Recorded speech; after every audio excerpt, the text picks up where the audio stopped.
Mataas man o mababa po yung langis ay mataas pa rin ang presyo ng mga bilihin. Ano po yung mga specific na hakbang o direktiba ni Pangulong Ferdinand Marcos Jr. para po mapigilan yung patuloy na mataas na presyo ng bilihin? Hindi na lamang po yung pork ngayon, maging yung manok ay tumataas din po ang presyo. Noong nakaraang buwan po ay nagkaroon po ng report ang PSA na may mga goods na bumababa po ang presyo. Hindi naman po lahat ng mabibili sa merkado ay mahal. At tandaan po natin, pati po ang presyo ng bigas ay bumababa na rin. At may ginagawa po, ayon na rin po sa direktiba ng Pangulo.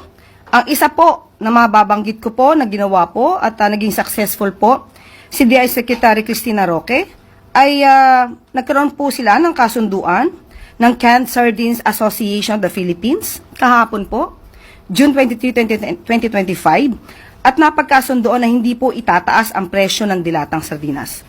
So, sa ngayon po, at sabi nga po, mananatili na 21 pesos ang suggested retail price ng bawat 155 grams na lata ng sardinas. So, yan lang po muna maiulat ko at hihingi po tayo ng karagdagang ulat sa DTI kung ano pa po ang maaari nating maibahagi sa inyo. Yung pong pork and chicken price po yung mataas, ano po yung ginagawa ng DA dito? Napag-usapan na rin po natin dati yan at nasagot na po natin na medyo may tumataas nga po na presyo dahil sa kailangan po na magkaroon ng bakuna yung ibang mga baboy. At hihingin po ulit natin na ibang detalye kung ano po ngayon ang prevailing price sa market po ng baboy at ng manok. Pero wala pong ASF ngayon. I think hindi po yun ang main reason bakit tumataas po yung presyo ng baboy. Ang sinasabi po ng mga biyahero ay parang hindi po kontrolado ng DA yung presyo sa farm gate price. Yan.